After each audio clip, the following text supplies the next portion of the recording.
സൗന്ദര്യം അമിതം ഉണ്ട് എന്നാൽ പെണ്ണിനെ കെട്ടാതിരിക്കൽ നല്ലതാ ഷർറെന്തിന്.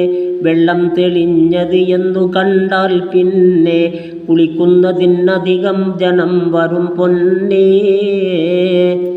ഒരു നല്ല ആബിദ് പണ്ട് ഇസ്രായേലിയരിൽ ഉണ്ടായിരുന്നു. മുഹിബ്ബുമാൻ താൻ ഭാര്യയിൽ വെറും 3 പ്രാർത്ഥന റബ്ബയാൾക്ക് അക്കാലം ചെയ്യുന്നതിനനുവാദമായി നബി മൂലം.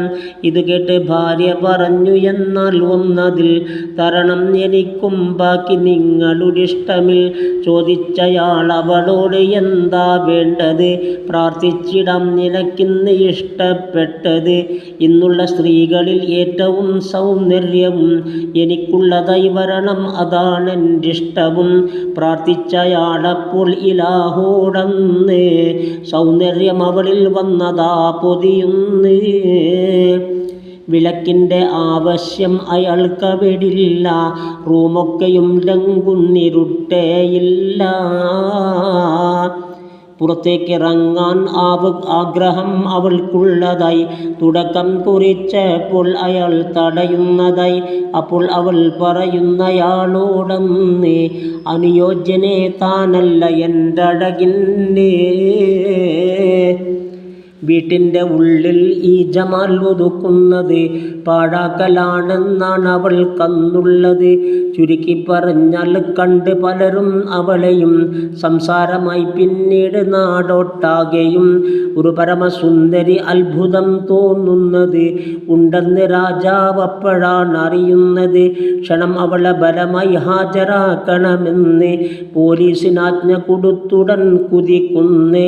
അവരവളെ വീട്ടിൽ വന്നതാ പിടികൂടി ബലമായി പിടിച്ചിറക്കുന്നു. എന്തൊരു മോടി! സൗന്ദര്യറാണി നടന്നു ആർഭാടത്തിലായി രാജൻ്റെ കൊട്ടാരത്തിലേക്ക് എഴുന്നള്ളലായി. ഭർത്താവ് വ്യസനം പൂണ്ട് കൈ ഉയർത്തുന്നതായി. കുരങ്ങാക്ക് റബ്ബേ എന്നയാൾ പ്രാർത്ഥിച്ചുപോയി. കൊട്ടാരത്തോടടുക്കുന്ന സമയം റാണിയും കുരങ്ങായി മറിച്ച അല്ലാഹു ജസദൊട്ടാകെയും ആട്ടിപ്പുറത്താക്കുന്നതിനുടൻ ആജ്ഞയായി കുരങ്ങായി മറിഞ്ഞവൾ വീട്ടിലേക്കെത്തുന്നതായി. ഇത് കണ്ട് ഭർത്താവിന് ദുഃഖം കഠിനമായി. ഒന്നുണ്ട് മിച്ചം, 2 ദുആയും നഷ്ടമായി. മടക്കേണ്ട റബ്ബേ പൂർവ്വരീതിയിൽ ഇവളെയും അതുപോലെ റബ്ബ് മടക്കി ഉടനടി അവളെയും. വിജയം ലഭിക്കൽ 2 പേർക്കും അസാധ്യമായി.